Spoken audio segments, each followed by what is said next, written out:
अरिहन्ताणं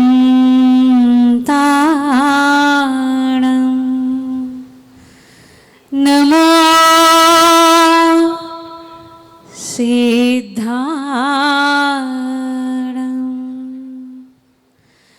नमो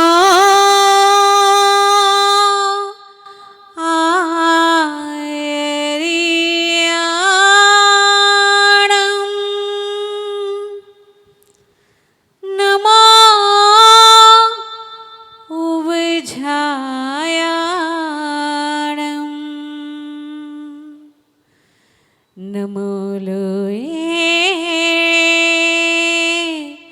सव्वेसाहुणं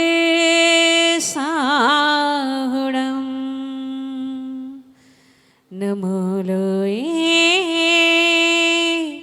सव्वेसाहुणं। बोलिए पंच परमेष्ठी भगवान की जय हो। देवानंद श्री सुपार्श्वनाथ भगवान की जय हो। परम पूज्य नगर 108 श्री विमल सागर जी महाराज की जय हो। परम पूज्य तपस्वी सम्राट 108 श्री सरमती सागर जी महाराज की जय हो। जिनवाणी रस छलका रही मुस्कान तेरी दृढ़ मना गुरु मंत्री श्रोत में खोलती आवाज में जादू भरा आवाज में जादू भरा मन की मेरी गहराई में जो है समाए आप हो गुरुदेव मेरे शीस पर नित आपका ही हाथ हो। बोलिए परम पूज्य संत जग में से सुंदर सागर जी गुरुदेव की जय हो। ज्ञान ध्यान तप चारित्य को जो जन्म देती ऐसी जिनवाणी माँ को मेरा सौ प्रणाम है। ज्ञान ध्यान तप चारित्य को जो जन्म देती ऐसी जिनवाणी माँ को मेरा सौ प्रणाम है। धीर वीर आवावान जो बनाती ज्योतिर्मान ऐसी जिन देव की प्रिया को सौ प्रणाम है। मान सम्मान करना सिखाती गुरुओं का मान सम्मान करना सिखाती गुरुओं का ऐसी जिनवाणी माँ को मेरा सब प्रणाम है। ओंकार रूप और सन्मति रूप है जो ऐसी जिन देव की प्रिया को सब प्रणाम है। ऐसी जिन देव की प्रिया को सब प्रणाम है। बोलिए द्वादशांग छिंदवाणी माता की जय। मंचासी नाचर भुवन एवं समस्त साधु वृंद के चरणों में मेरा कोटि से नमन वंदन। जय कर गुरुदेव का, जय कर गुरुदेव का, जय कर गुरुदेव का वंदन। दाम बिना निर्धन दुखी तृष्णा वश धनवान कहूँ न सुख संसार में सब जग देखो छान।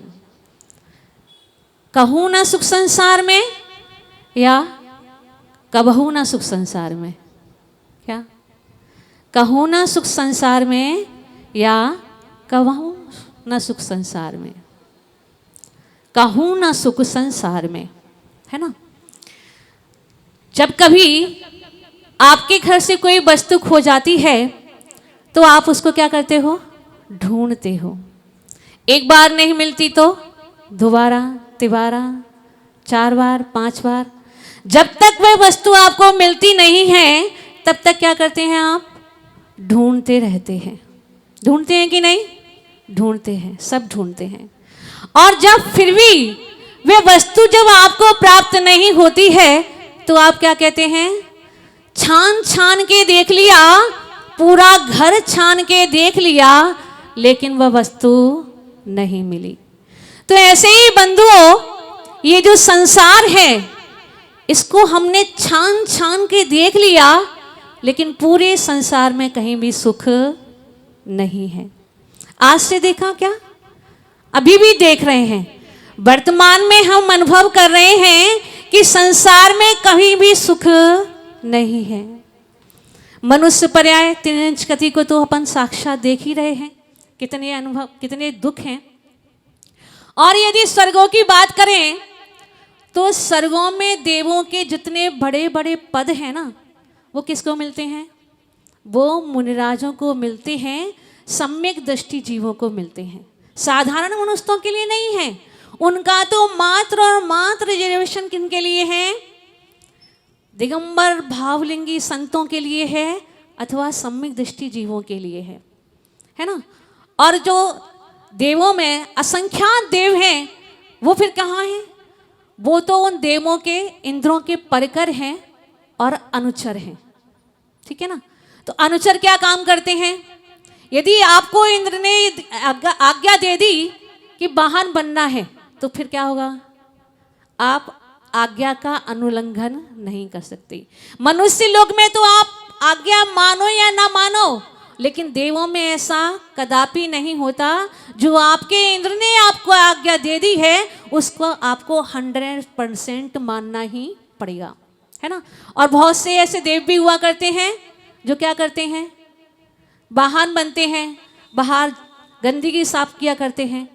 तो ऐसे नीच देवों को बनने से भी कोई फायदा नहीं है। और जो बड़े बड़े भी देव हैं, उनको भी क्या करना है? एक ना एक दिन मनुष्य देवगति को छोड़ करके मनुष्य और त्रियंश में आना है। क्यों? क्योंकि वैक्रिक शरीर से कभी भी वैक्रिक शरीर की प्राप्ति नहीं हुआ करती है। तो जब वे देव अपनी आयु को पूरा करने के उपरांत इस मध्य लोक में आते हैं और गर्भ के दुखों को देख लिया करते हैं अपने ज्ञान से, तो क्या होता है? उनमें से कुछ देव अति संक्लेश परिणाम कर लिया करते हैं और आकर के कहाँ उत्पन्न होते हैं? एक इंद्रिय में उत्पन्न होते हैं। किसमें? एक इंद्रिय में उत्पन्न होते हैं। तो स्वर्गों में भी सुख तो नहीं है, और नरक की तो हमें पता ही है। क्षण मार के लिए भी वहां पर शांति नहीं है। दिन भर मार काट, एक दूसरे को शरीर को क्या करते हैं? पारे के समान बिखेर देते हैं, लेकिन फिर भी अकाल मृत्यु नहीं होती है। जितनी आयु आपको मिली है वह आपको ही भोगनी पड़ती है। तो इस प्रकार हम देख रहे हैं कि संसार में सुख कहीं भी नहीं है। आज से देख रहे हैं क्या? इस पर्याय में देखा है क्या? अरे अनंत काल से देखते आ रहे हैं, क्योंकि हम आज से जीव नहीं हैं, अनंत काल से जीव हैं, है ना। तो और हर बार क्या किया है हमने? कोई ना कोई पर्याय तो धारण की है। तो अनंत काल से देखते आ रहे हैं, लेकिन फिर भी हम ये धारणा नहीं बना पाए हैं कि संसार में सुख कहीं भी नहीं है। क्या हमें भरोसा है कि संसार में सुख है? सुख है क्या संसार में? यदि संसार में सुख होता तो चक्रवर्ती जिसके पास क्या कमी है? आपके पास कुछ वैभव है क्या? कोई वैभव नहीं है। जितना भोग पवोग की सामग्री एक चक्रवर्ती के पास हुआ करती है, उतनी संसार में किसी के पास भी नहीं होती। लेकिन उसको भी छोड़कर जाना पड़ता है। तीर्थंकर क्या कमी है? सब कुछ तो है। जिनके जन्म से लेकर गर्भ से लेकर जन्म तक प्रतिदिन 14 करोड़ रत्नों की वृष्टि होती है। सारी सुविधाएं देव आकर के उनकी सेवा करते हैं, चाकरी करते हैं। ऐसे भी तीर्थंकर भी घर को छोड़ करके चले जाते हैं, क्योंकि उन्होंने अनुभव कर लिया है कि इस संसार में तो सुख कहीं भी नहीं है। है क्या सुख?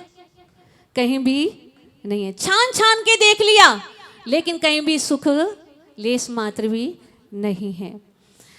यदि मोबाइल में गलत पासवर्ड डायल कर दो तो क्या होगा? मोबाइल खुलेगा क्या? खुलेगा क्या मोबाइल? नहीं खुल सकता। जैसे मोबाइल में गलत पासवर्ड डाल दिया जाए तो आपको 30 सेकंड इंतजार करना पड़ता है, वह मोबाइल खुलता नहीं है। इसी प्रकार से जब आप सही डायल नहीं करोगे, क्या मतलब हुआ? कहने का आशय ये है कि जो सुख है वो कहाँ पर है? कहाँ पर है सुख? सुख चेतना में है, सुख आत्मा में है, क्योंकि आत्मा का धर्म है सुख। और वह आत्मा को छोड़कर कहीं बाहर मिलता नहीं है। और हम कहाँ ढूंढ रहे हैं? हम इस संसार में सुख ढूंढ रहे हैं। तो जैसे मोबाइल में गलत पासवर्ड जब डाल दिया जाता है तो वह खुलता नहीं है, 30 सेकंड इंतजार करना पड़ता है, वैसे ही हम यदि संसार में सुख को खोजेंगे तो क्या होगा? हमें अनंत काल तो परिभ्रमण करते हुए हो गए और आगे भी न जाने कितना समय हो जाएगा, है ना। तो चेतना में सुख है, आत्मा में सुख है। यदि हमें उसे प्राप्त करना है तो कहाँ खोजना होगा? आत्मा में खोजना होगा, अपने में लौटना पड़ेगा, अपने को समझना होगा।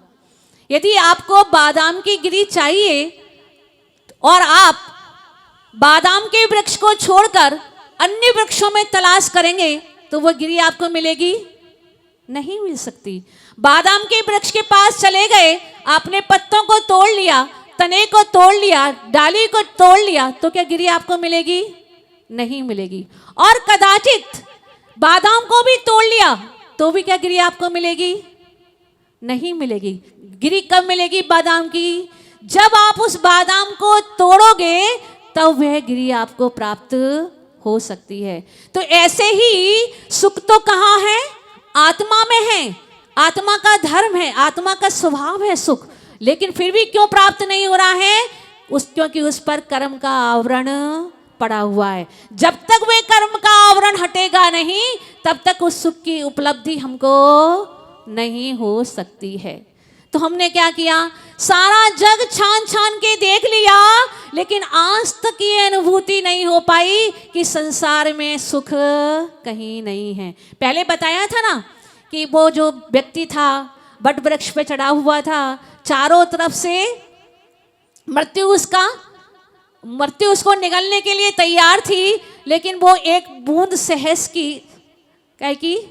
की चाटने के लिए इंतजार कर रहा था। वो उस एक बूंद शहद के चक्कर में भूल गया था कि उसके चारों ओर मृत्यु खड़ी है। वैसे ही स्थिति हमारी हो रही है।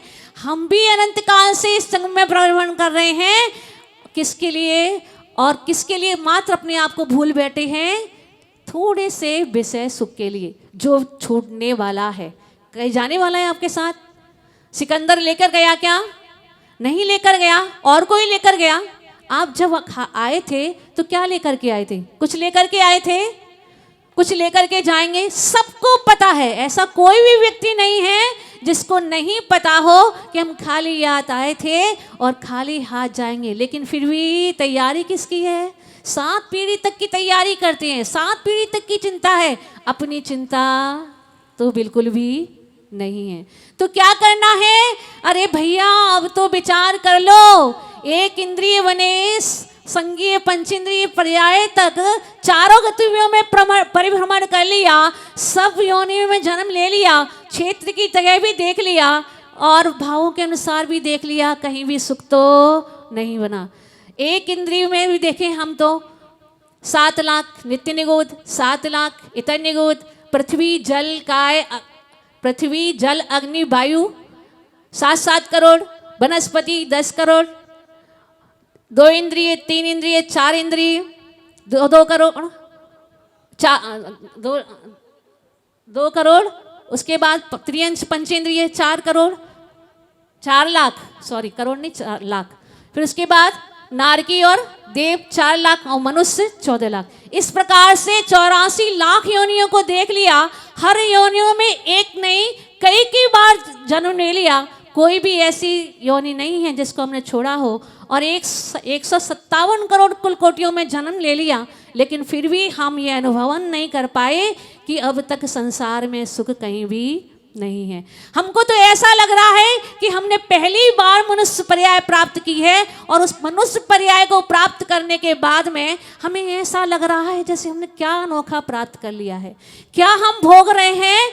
हमें जो भी चीज़ हम देखते हैं हमारा मन उस पर तुरंत लालायित हो जाता है, तुरंत उसमें डूब जाता है, उसे पाने के लिए उत्कंठित हो जाता है। लेकिन हम भूल जाते हैं कि जो कुछ भी हम भोग रहे हैं वो हम पहली बार नहीं भोग रहे हैं, अनंत बार भोग चुके हैं। ऐसा कोई पदार्थ नहीं है जिसको हमने अनंत बार नहीं भोगा हो।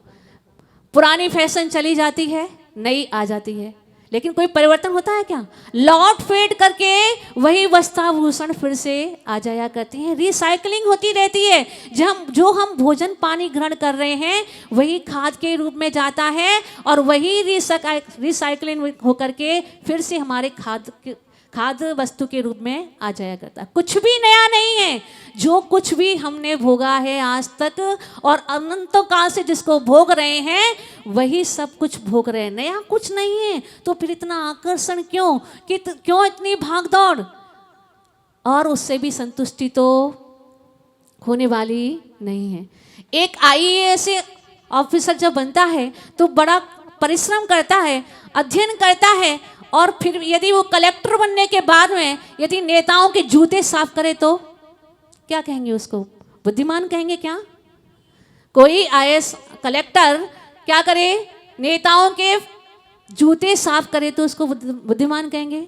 अरे वो तो कलेक्टर इसलिए बने था कि सत्ता चलाऊंगा, अपना रौब दिखाऊंगा, लेकिन क्या कर रहा है? जूते साफ कर रहा है। वही स्थिति हमारी भी हो रही है।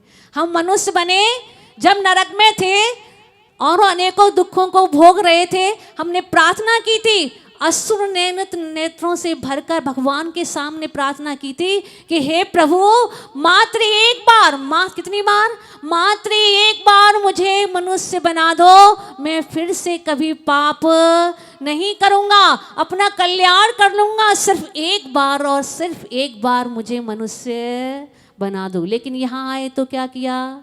भूल गए कि हमने ये जो मनुष्य पर्याय है कि कितनी दुर्लभता से प्राप्त की है। कोई यदि एक वृक्ष है उसको जला दिया जाए और उसकी राख को समुद्र में बहा दिया जाए और फिर वही राख के परमाणु, वही सारे परमाणु आकर के एक वृक्ष का रूप ले लें, क्या ये हो सकता है? संभव है?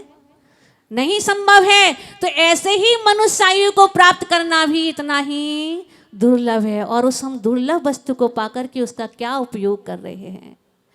और जिन्होंने उसके उपयोग को समझ लिया है वे जाकर के मुक्ति को प्राप्त हो गए हैं।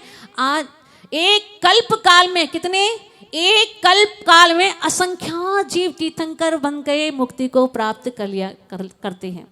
आप कहेंगे माता जी 24 तीर्थंकर तो 24 ही होते हैं।